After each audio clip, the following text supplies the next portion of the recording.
Hello students, welcome to NCERT discussion series. और आज हमारा होने वाला है नया चैप्टर जो कि है हमारा चैप्टर 6 है एनाटॉमी ऑफ फ्लावरिंग प्लांट। इस पे हमारा डिस्कशन होने वाला है और यहाँ पे हम एक एक लाइन को इंटरप्रेट करेंगे, हर एक लाइन का मतलब जानेंगे। अगर आपको कोई प्रॉब्लम भी होती रही होगी तो ये प्रॉब्लम नहीं होने वाली है फिर से, क्योंकि हम इन डिटेल में एक एक लाइन का मतलब देखेंगे, एक एक लाइन को एक्सप्लेन करेंगे। तो आइए स्टार्ट करते हैं हम अपनी एनसीईआरटी डिस्कशन को। देखिए एनसीईआरटी क्या कह रही है। You can very easily see structural similarities and variation in external morphology of large living organisms, both plants and animals। देखिए यहाँ पे कह रहा है, अगर हम एनिमल्स की बात करते हैं या प्लांट्स की बात करते हैं, इसमें हम एक्सटर्नल मॉर्फोलॉजी यानी कि जो हम बाहर से इसके स्ट्रक्चर को देखते हैं उसकी बात करता है। तो इसमें सिमिलरिटीज़ भी शो होती हैं, वेरिएशंस भी शो होते हैं। अगर हम अलग अलग ऑर्गेनिजम्स को लार्ज स्केल पे देखते हैं तो हमें सारी चीज़ें दिखती हैं। Similarly if we were to study the internal structure, अगर हम इसके इंटरनल स्ट्रक्चर की बात करते हैं तो देखिए उसमें क्या कह रहा है। One also find similar similarities as well as differences. तो यहाँ पे अगर हम इंटरनल स्टडी करते हैं किसी भी ऑर्गेनिजम्स की, वहाँ पे हमें क्या दिखता है, वहाँ पे हमें दिखेगा कुछ सिमिलरिटीज़ भी दिखने वाली हैं और कुछ डिफरेंसेस भी दिखने वाले हैं। This chapter introduce you internal structure and functional organization of higher plants। और इस चैप्टर में हमें क्या दिखने वाला है, इस चैप्टर में हमें इंटरनल स्ट्रक्चर दिखेगा और फंक्शनल ऑर्गेनाइजेशन दिखने वाला है। जैसे कि किसी सेल्स का फंक्शनल ऑर्गेनाइजेशन क्या है कि वो फंक्शनल रूप से अपने आप को कार्य में किस कार्य में देखती हैं, यानी कि कोई एक पर्टिकुलर वर्क कोई सेल कर रही है, सेल का ग्रुप परफॉर्म कर रहा है, तो वो हमारा क्या हो गया, फंक्शनल ऑर्गेनाइजेशन हो गया। उसके ऑर्गेनाइजेशन से हमारा कौन सा फंक्शन परफॉर्म हो रहा है, ये हमारा एक फंक्शनल ऑर्गेनाइजेशन हो गया। ऑफ हायर प्लांट्स के लिए देखने वाले हैं इस चैप्टर में। Study of initial structure of plants called anatomy. देखिए अगर हम इंटरनल स्ट्रक्चर की बात करते हैं प्लांट्स के, तो इसे हम कहने वाले हैं एनाटॉमी कहेंगे। और plants have cell the basic unit. Cell are organized into tissue, turns the tissue are organized into organ। देखिए यहाँ पे कह रहा है, अगर हम प्लांट्स की बात करते हैं तो प्लांट्स में जो बेसिक यूनिट है उसे हम सेल कहेंगे। प्लांट सेल है बेसिक यूनिट, यानी कि प्लांट की अगर बेसिक यूनिट की बात करते हैं तो वो हमारा सेल है। सेल ऑर्गेनाइज इनटू टिश्यू, अगर हम सेल की ऑर्गेनाइजेशन की बात करते हैं तो उसे टिश्यू बोलेंगे। एंड यहाँ पे इसके बाद क्या कह रहा है कि अगर हम टिश्यू की ऑर्गेनाइजेशन को देखते हैं तो वो किस में ऑर्गेनाइज होगा, वो हमारा ऑर्गन में ऑर्गेनाइज होगा। अब आगे बात कर लेते हैं। Different organs in plants so difference in their internal structure. अगर हम डिफरेंट टाइप के प्लांट्स देखते हैं, देखिए यहाँ कह रहा है different organ in plants so differences in their internal structure. देखिए अगर कोई प्लांट टिश्यू है, जैसे कि हमारा लीव्स मान लीजिए है या हमारा फ्लावर है, दोनों को कंपेयर करते हैं तो वो अलग अलग हिसाब से, देखिए लीफ क्या कर रही है, प्रॉपर रेस्पिरेशन कर रही है, और फ्लावर क्या कर रहा है, वो थोड़ा अलग फंक्शन परफॉर्म कर रहा है। और स्टेम का क्या है, उसमें अलग फंक्शन है। जाइलम फ्लोएम की बात करते हैं तो वो भी अलग फंक्शन है। तो यहाँ पे ये कह रहा है कि प्लांट्स में अगर हम देखते हैं तो उनके जो इंटरनल डिफरेंसेस हैं, इंटरनल स्ट्रक्चर के जो डिफरेंसेस हैं हमारे, उसके बेसिस पे प्लांट डिफरेंट टाइप की ऑर्गेनाइजेशन हमारे प्लांट्स में शो करता है डिफरेंट ऑर्गन में। And within angiosperm monocot and dicot are also seen to be anatomically different. अगर हम बात करते हैं एंजियोस्पर्म की, देखिए यहाँ कह रहा है एंजियोस्पर्म की मोनोकॉट हो या डाइकॉट हो हमारा, उसमें क्या है हम देखते हैं एनाटॉमिकली डिफरेंस देखते हैं। Internal structure also adaptation to diverse environment. अगर हम एनाटॉमी की बात करते हैं, एनाटॉमी मतलब हमारा इंटरनल स्ट्रक्चर ही हो गया, तो उसमें अगर हम देखते हैं तो उसमें किसी एक स्पेसिफिक एरिया के हिसाब से, उसके इन्वायरमेंट के हिसाब से, अगर इन्वायरमेंट में कुछ चेंज है तो उसमें भी हमें कुछ ना कुछ चेंज दिखेगा। तो यही कह रहा है एडाप्टेशन, यानी कुछ ना कुछ एडाप्ट कर लेते हैं अलग अलग इन्वायरमेंट के हिसाब से हमारे प्लांट्स। यहीं पे हम हमारे टिश्यू की बात करते हैं। देखिए टिश्यू में क्या कह रही है एनसीईआरटी। अब टिश्यू की बात करना शुरू करते हैं। A tissue is a group of common cell having common origin. देखिए यहाँ पे अगर हम बात करते हैं एक टिश्यू की, वो क्या होता है, ग्रुप होता है। किस चीज़ का ग्रुप होता है, सेल्स का ग्रुप होता है जो जिसकी ओरिजिन यानी कि जो कॉमन जगह से यानी कि एक ही चीज़ से बना हुआ है उसे हम प्रॉपर टिश्यू कहते हैं। देखिए ये इसकी डिफिनेशन हो गई। Tissue is a group of cells having common origin. जिन सेल्स की कॉमन ओरिजिन है उन्हें हम क्या कहते हैं, उन्हें हम टिश्यू कहेंगे। And usually perform a common function, और ये लगभग कॉमन फंक्शन ही हमारे हिसाब से परफॉर्म करेंगी। एनसीईआरटी बोल रही है a plant is made up of different kind of tissue. अगर हम पूरे प्लांट्स की बात करते हैं तो वो डिफरेंट टाइप के टिश्यू से मिलकर बना होता है। The tissue are classified into two main groups name as meristematic and permanent. देखिए यहाँ पे अगर हम टिश्यू की बात करने लगते हैं तो ये दो मेन ग्रुप में डिवाइड होता है। एक हमारा मेरिस्टेमेटिक हो जाएगा, एक परमानेंट। परमानेंट कौन सा होगा, जो हमारा फर्दर फंक्शन कुछ परफॉर्म करने लगेगा डिवीज़न छोड़ के। और मेरिस्टेमेटिक क्या होगा, वो हमारे प्लांट्स में डिवीज़न शो करने वाला है, उसे हम मेरिस्टेमेटिक कहेंगे।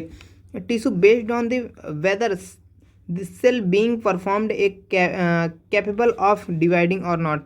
देखिए अगर हम टिश्यू की बात करते हैं तो वो किस पे बेस्ड होते हैं हमारे, वो बेस्ड होंगे अगर हमारी सेल क्या कर रही हैं, डिवाइडिंग हैं या डिवाइडिंग नहीं है। इसी के बेस पे हम परमानेंट और मेरिस्टेमेटिक में डिवाइड कर देते हैं। अब हम बात करते हैं मेरिस्टेमेटिक टिश्यू की। मेरिस्टेमेटिक टिश्यू में एनसीईआरटी क्या कहने वाली है इसकी बात कर लेते हैं। मेरिस्टेमेटिक टिश्यू देखिए यहाँ पे कह रहा है growth in plants is largely restricted to specialised region of active cell division is called meristematic tissue. देखिए यहाँ पे एनसीईआरटी बोल रही है growth of plants is largely restricted specialised organ are of active cell division called meristems. देखिए यहाँ पे क्या हो रहा है कि अगर किसी हम प्लांट्स की बात करते हैं, वहाँ पे एक जगह ग्रोथ हो रही है, जहाँ से ग्रोथ शो हो रही है वो स्पेशलाइज्ड रीजन जो है हमारे सेल का तो वहाँ पे जहाँ पे एक्टिव सेल डिवीजन शो हो रही है यानी कि सेल जल्दी जल्दी थोड़ा डिवाइड कर रहा है, उस रीजन को क्या कहते हैं, मेरिस्टेम्स कहते हैं। देखिए ये ग्रीक वर्ड से आया है। मेरिस्टोस मतलब डिवीज़न जो होता है, जो सेल डिवाइड करती है, सेल या अलग चीज़ के लिए डिवीज़न का टर्म यूज़ करते हैं मेरिस्टोस। ये ग्रीक वर्ड में लिखा होता है, यानी कि ग्रीक में इसे हम मेरिस्टो कहते हैं। Plant have different kind of meristem. Plants में डिफरेंट टाइप के मेरिस्टेम्स होते हैं। The meristems which occur at the tip of root. और कुछ मेरिस्टेम्स क्या होते हैं, वो रूट की टिप पे होते हैं, एंड कुछ जो होते हैं हमारे वो सूट की टिप पे होते हैं। And produces primary tissue is called the apical meristem. अगर ये प्राइमरी टिश्यू हमारे प्रोड्यूस करते हैं, देखिए यहाँ पे मेरिस्टेम्स की बात हो रही है, जो हमारे प्राइमरी यानी कि फर्स्ट फॉर्म टिश्यू, जो हमारे पहले टिश्यू बनते हैं यानी कि सबसे पहले बनते हैं, उन्हें हम कहते हैं प्राइमरी टिश्यू कहेंगे। ये एपिकल मेरिस्टेम हो सकते हैं हमारे। एंड ये एपिकल मेरिस्टेम क्या फॉर्म करते हैं, हमारे सूट की फॉर्मेशन करते हैं। एंड जो रूट में होते हैं वो रूट की फॉर्मेशन करते हैं। देखिए root apical meristem occupies the tip of root. अगर हम रूट एपिकल मेरिस्टेम की बात करते हैं तो वो हमारे कहाँ पे होता है, वो रूट पे होता है हमारे। देखिए यहाँ पे कह रहा है occupies the tip of root. Root के टिप पे हो गया। देखिए रूट एपिकल मेरिस्टेम यहाँ हो गया, और सूट एपिकल मेरिस्टेम की बात करते हैं तो यहाँ दिख रहा है हमें। और आगे बात कर लेते हैं। While the shoot apical meristem occupies the distant most region of the stem axis. यहाँ पे डिस्टेंट मोस्ट रीजन की बात यहाँ पे है कि देखिए ये देखिए एक्सिस पे है, ये इसके एक्सिस पे है, मेन एक्सिस पे है। तो हम देख लेते हैं कुछ ऐसा करके काट के। देखिए ट्रांसफ़र सेक्शन पे जब हम कट लगाते हैं तो हमें दिखता है कि मेन एक्सिस पे है। तो मेन एक्सिस पे होने के बाद ये इक्वली डिवाइड करता है, तो इसीलिए इसको डिस्टेंट मोस्ट रीजन पे कह देते हैं, यानी कि मेन पार्ट पे होता है स्टेम के। देखिए ये हमारा हो गया, देखिए सूट एपिकल मेरिस्टेम हो गया। अब हम इसके बाद बात करते हैं during the formation of leaves. अगर हम लीव्स की फॉर्मेशन की बात करते हैं एंड इलोंगेशन ऑफ स्टेम, या स्टेम के इलोंगेशन की बात करते हैं हम। Some cells left behind from the shoot apical meristem continued axillary buds. ये हमारे कुछ सेल्स होते हैं। अगर हम बात करते हैं हमारे जो स्टेम होता है उसका फॉर्मेशन जब होता है, देखिए ये हमारे स्टेम का ही पार्ट दिखाया है। ये जो रीजन है हमारे, ये स्टेम के फॉर्मेशन को शो कर रहा है। अगर हम यहीं पे बात करते हैं, प्रॉपर एक प्लांट बनाते हैं, देखिए यहाँ पे तो प्लांट हमारा बनेगा कुछ ऐसा टाइप का, और यहाँ पे बड है हमारा, बट फर्दर कुछ ऐसा स्ट्रक्चर शो कर रहा है जैसा कि ये हमारा स्ट्रक्चर है, कुछ ऐसा स्ट्रक्चर शो करेगा हमारा बट। लेकिन यहाँ पे क्या होगा, कुछ लीव्स यहाँ पे छूट जाएंगी, यहाँ पे कुछ लीव्स ऐसे बन जाएंगे, कुछ ऐसा कुछ।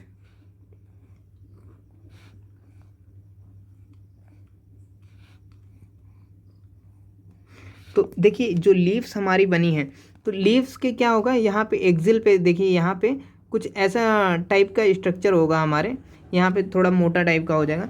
और यहाँ पे क्या होंगे, कुछ सेल्स यहाँ पे छूट जाएंगी। एपिकल मेरिस्टम्स जो बन रहे थे, यहाँ पे जो डिवाइडिंग सेल्स थी हमारी, डिवाइडिंग सेल छूट जाएंगी। और वही डिवाइडिंग सेल जो होंगी एपिकल मेरिस्टम की, यानी कि जो देखिए सबसे पहले हमारे प्लांट्स में क्या बना है, वो हमारे बड का ही फॉर्मेशन हुआ। बड में जो एपिकल मेरिस्टम की सेल थी, यानी कि जो सबसे जो हमारी डिवाइडिंग सेल थी, देखिए सूट एपिकल मेरिस्टम की बात कर रहे हैं। और यहाँ पे क्या कह रहा है, left behind from suit apical meristem, जो सूट एपिकल मेरिस्टम से हमारी सेल्स छूट जा रही हैं। छूटने के बाद क्या हो रही हैं, वो पीछे छूट जा रही हैं। पीछे छूटने का मतलब देखिए प्लांट्स के कुछ इन रीजन्स में छूट जा रही हैं, और ये छूट जा रही हैं तो ये फर्दर डिवीजन शो करेंगी। डिवीजन शो करने के बाद या तो यहाँ बड बना लेंगी, या तो ये फ्लावर का फॉर्मेशन कर सकती हैं, इन पे डिपेंड है। और डिवीज़न के लिए यही सेल ग्रोथ, डिवीज़न के ग्रोथ के लिए यही सेल्स रिस्पॉन्सिबल होती हैं। देखिए इस लाइन को हम एक बार फिर से देखते हैं। During the formation of leaves के फॉर्मेशन के टाइम या इलोंगेशन, जब स्टेम हमारा इलोंगेट होता है, यानी कि फर्दर एक प्लांट्स ग्रो कर रहा है, some cell left behind from the shoot apical meristem, कुछ सेल हमारी कहाँ पे छूट जाती हैं, सूट एपिकल मेरिस्टम से छूट जाती हैं, जहाँ पे हमारा लीव्स बनता है वहाँ पे। और वो फर्दर कहाँ पे ग्रो करती हैं, वो ग्रो करती हैं एक्सिलरी बर्ड के रूप में। And such birds are present in axis of leaves, और ऐसे बर्ड कहाँ पे प्रेजेंट होते हैं, एक्सिल, यानी कि एक्सिल यानी कि ये रीजन देखिए, ये रीजन जो मैंने बनाया ये क्या है, एक्सिल है, लीफ का एक्सिल है। तो ये लीफ का एक्सिल कहाँ इंडिकेट कर रहा है, ये लोअर पॉइंट पे यहाँ इंडिकेट कर रहा है, देखिए यहाँ पे। और यहाँ पे क्या होता है, कुछ सेल्स हमारी छूट जाती हैं, तो ये सेल्स क्या करती हैं, कैपेबल ऑफ फॉर्मिंग ब्रांच और फ्लावर। ये सेल हमारी ब्रांच के फॉर्मेशन में हेल्प कर सकती हैं, या हमारे फ्लावर के फॉर्मेशन में हेल्प कर सकती हैं। आइए हम बात करते हैं the meristem which occur between mature tissue is known as intercalary. देखिए यहाँ पे कह रहा है कि जो मेरिस्टेम है हमारे, जो हमारे मेरिस्टेम्स हैं, यहाँ पे देखिए ये कह रहा है meristem which occur between mature tissue के बीच में जो हैं वो क्या कर रहे हैं, वो हमारे वो फर्दर डिवीजन शो करेंगे। और यहाँ पे क्या होगा, यहाँ पे हमारा इंटरकैलरी मेरिस्टम होगा, यानी कि दो मेच्योर मेरिस्टम के बीच में हमारा इंटरकैलरी मेरिस्टम प्रेजेंट होगा, और वहीं से फर्दर डिवीजन शो होगा, क्योंकि वहाँ पे क्या है कि कुछ डिवाइडिंग सेल जो हैं हमारे सूट एपिकल मेरिस्टम की, वो छूट चुके हैं, इससे हमारा शो होगा। एंड यहाँ पे बात करते हैं, they occur in grasses and regenerated parts remove by grazing herbivores. Grazing herbivores कैसे होंगे, जो हमारे एनिमल्स होते हैं, वो हमारे क्या होते हैं, कुछ एनिमल्स ऐसे होते हैं जो हमारे प्लांट्स खाते हैं। जो प्लांट्स खाते हैं उनकी बात कर रहा है। अगर मान लीजिए किसी ग्रास को या कोई अदर प्लांट्स है, उसको क्या हुआ, एनिमल्स आए और ग्रेज कर ले गए। ग्रेज करने का मतलब वहाँ पे खा गए ऊपर के पार्ट को। खाने के बाद क्या होगा, उसके नीचे पे जो मेरिस्टम है, वहाँ पे जो इंटरकैलरी मेरिस्टम है, देखिए इंटरकैलरी मेरिस्टम का बात यहीं से कर रहा है कि जो हमने ये स्ट्रक्चर फॉर्म किया है आपके लिए, ये जो स्ट्रक्चर है, अलग पेन से देखते हैं, ये जो हमारा स्ट्रक्चर है, तो इसकी बात कर रहा है। ये यहाँ पे क्या है, यही हमारा इंटरकैलरी मेरिस्टम शो करेगा। और यहाँ पे पर से क्या होगा, फर्दर एक ब्रांच और निकल जाएगी हमारी, एक ब्रांच और निकल जाएगी, यहाँ से लीव्स या कुछ भी अराइज होंगे, हमारे फर्दर स्ट्रक्चर्स बनेंगे और फ्लावर्स वगैरह लगेंगे। तो यही बात कर रहा है कि इसमें क्या है कि कैपेबिलिटी है, ये इंटरकैलरी मेरिस्टम जो है, इसमें कैपेबिलिटी है कि ये नए ब्रांच को ग्रो कर सकें। And both apical meristem and intercalary meristem are primary meristem because they appear in life of a plant and contribute to formation of primary plant body. देखिए यहाँ पे कह रहा है कि अगर जो हमारी प्लांट बॉडी है, देखिए हम देखते हैं एपिकल मेरिस्टम हो गया या हमारा इंटरकैलरी मेरिस्टम हो गया। एपिकल मेरिस्टम क्या है कि जो हमारा सबसे पहले ही बड़ा हुआ है प्लांट्स, यानी कि प्लांट्स पे जो एपेक्स पे पार्ट है, देखिए ये वाला जो हमारा पार्ट है, ये हमारा एपिकल मेरिस्टम का पार्ट है। ये पार्ट हो गया, ये हमारा इंटर कैलोरी मेरिस्टम जो यहाँ पे शो हो रहा है पार्ट, यहाँ पे मिडल में ये वाला पार्ट है जो जहाँ से मैंने ब्लू कलर में दिखाया है। ये पार्ट जो है ये एपिकल मेरिस्टम पार्ट है। ये दोनों पार्ट क्या है, ये प्राइमरी मेरिस्टम के पार्ट हैं। Because of they appear early in life of plant, जब हमारे प्लांट्स की लाइफ फॉर्म हो रही थी, जब हमारा प्लांट्स फर्दर ग्रो कर रहा था, तब से ये हमारे पास हैं। और and contribute to formation of primary plant body, और ये हमारे प्राइमरी प्लांट बॉडी यानी कि कोई भी इसमें बॉडी बनेगी, यानी कि यहाँ पे क्या होगा, फर्दर एक स्ट्रक्चर जो ग्रो होगा उसमें ये फॉर्मेशन में हेल्प करेंगे, और इन्हीं की वजह से नया फॉर्मेशन होगा। देखिए हम बात करते हैं यहाँ पे मेरिस्टम्स को लेके। The meristem occurs at the mature region of roots. Meristems हमारे कहाँ पे प्रेजेंट होते हैं, ये मेच्योर रीजन ऑफ रूट्स, यानी कि रूट्स का जो मेच्योर रीजन होता है वहाँ पे प्रेजेंट होते हैं। अगर हम यहीं पे बात करते हैं सूट की, कुछ प्लांट्स की सूट की बात करते हैं, मेनी प्लांट्स जैसे कह रहा है particular they those that produces woody axis appears the later than primary meristem is called the secondary और लेटरल मेरिस्टम। देखिए यहाँ पे बात कर रहा है, अगर हम किसी मेरिस्टम की बात करते हैं, meristem that occur in mature region, जो मेच्योर हो चुके हैं, जैसे रूट्स का पार्ट हो गया या सूट की बात करते हैं कुछ प्लांट्स में, particularly those that produces woody axis, ये हमारे जो वुडी एक्सिस प्रोड्यूस करते हैं, and appear later than primary meristem. देखिए ये कब हमारे अपीयर होते हैं, ये हमारे प्राइमरी मेरिस्टम के बाद अपीयर होंगे। यहाँ पे कह रहा है कि जो पार्ट हमारे प्राइमरी मेरिस्टम के बाद में अपीयर होते हैं और ये लेटरली होते हैं, दे कॉल्ड सेकेंडरी और लेटरल मेरिस्टम, और इन्हें हम कह सकते हैं ये सेकेंडरी मेरिस्टम है या हमारे लेटरल मेरिस्टम है। यानी कि जो प्लांट्स की चौड़ाई यानी कि विड्थ में, देखिए इलोंगेशन तो हमारा हो गया, लेकिन जो यहाँ पे विड्थ यानी चौड़ाई में हेल्प कर रहे हैं मेनली, उनकी बात कर रहा है, वो हमारे सेकेंडरी मेरिस्टम हो गए या लेटरल मेरिस्टम हो गए। दे आर सिलेंड्रिकल, ये हमारे क्या होते हैं, सिलेंड्रिकल शेप में होते हैं। Fascicular cambium, intrafascicular cambium and car cambium example of lateral meristem, ये हमारे लेटरल मेरिस्टम के एग्जाम्पल हैं। देखिए यहाँ पे मैं आपको हाईलाइट कर दे रहा हूँ ये पार्ट। फेसिकुलर कैम्बियम हो गया हमारा, इसे बॉक्स में डाल देता हूँ। इंटरफेसिकुलर कैम्बियम हो गया और हमारा कार्प कैम्बियम, ये याद रखिए, ये तीन चीज़ आपकी क्या हैं, ये हमारी हैं सेकेंडरी मेरिस्टम। मैं नोट डाउन भी कर दे रहा हूँ आपके लिए।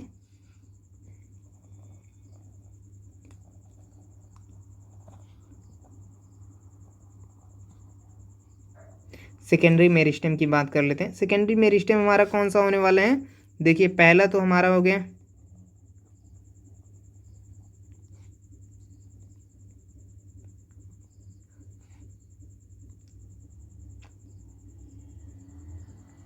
फेसिकुलर वास्कुलर कैम्बियम और दूसरा हमारा हो जाएगा इंटरफेसिकुलर कैम्बियम।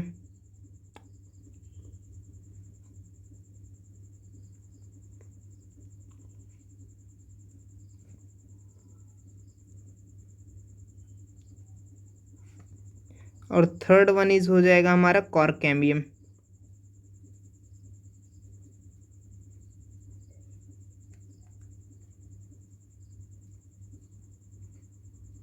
देखिए ये हमारे लिए क्या है, ये हमारे लिए नोटेबल पॉइंट है, इन्हें आप ध्यान में रखेंगे। कभी कभी क्या होता है हम इन्हें मिस कर जाते हैं कि ये कौन से स्ट्रक्चर कैसे हैं, और ये हमारे प्राइमरी मेरिस्टम तो नहीं है, तो सेकेंडरी मेरिस्टम में हम इन्हें याद रखेंगे। And these are responsible for producing the secondary tissue, और ये किस में रिस्पॉन्सिबल होते हैं, ये हमारे सेकेंडरी टिश्यू के फॉर्मेशन के लिए रिस्पॉन्सिबल होते हैं। Following the division of cells both primary as well as secondary. यहाँ पे कह रहा है कि अगर हम डिवीज़न की बात करते हैं, देखिए division of cell primary as well as secondary, हमारे जो प्राइमरी सेल्स होते हैं या सेकेंडरी की बात कर लेते हैं, ये हमारे डिवीजन शो करते हैं। The newly form cell become structurally and functionally specialised and lose the ability to divide such as called the permanent cell. और यहाँ पे देखिए हम बात करते हैं परमानेंट सेल की। परमानेंट के सेल के एग्जांपल में क्या कह रहा है कि अगर हम किसी ऐसे सेल की बात करते हैं जो नई नई बनी हुई है और फंक्शन उसका एक स्पेशलाइज फंक्शन है, कोई फंक्शन परफॉर्म कर रही पर्टिकुलर, एंड ये क्या कर रही है सेल, ये अपने डिवाइड करने की एबिलिटी को लूज़ कर चुकी हैं, तो ऐसी सेल्स को हम क्या कहेंगे, ऐसी सेल्स को हम कहने वाले हैं परमानेंट सेल। देखें और मैच्योर सेल, देखिए इन्हीं परमानेंट सेल को हम मैच्योर सेल कह सकते हैं। And contribute the permanent tissue, और ये परमानेंट टिश्यू मतलब कंस्टिट्यूट द परमानेंट टिश्यू, ये परमानेंट टिश्यू कंस्टिट्यूट करते हैं। And during the formation of primary plant body, ये प्राइमरी प्लांट बॉडी के फॉर्मेशन के टाइम हो सकता है। Specific region of the apical meristem produces dermal cell tissue, और यहाँ पे डर्मल सेल टिश्यू की बात कर रहे हैं, डर्मल सेल टिश्यू से हो सकता है। And ground tissue and vascular tissue, ये इतने टाइप के टिश्यू की एग्जांपल में यहाँ पे दे रहा है। परमानेंट की बात कर रहा है, देखिए dermal tissue, ground tissue and vascular tissue, इनमें परमानेंट, ये हमारे परमानेंट होकर फंक्शन परफॉर्म कर रहे हैं। देखने के लिए thank you for watching. And अगर आपको कोई डाउट हो तो हमें कमेंट ज़रूर कर दीजिए। एंड नेक्स्ट पार्ट आ रहा है आपका कल ही। Thank you for watching.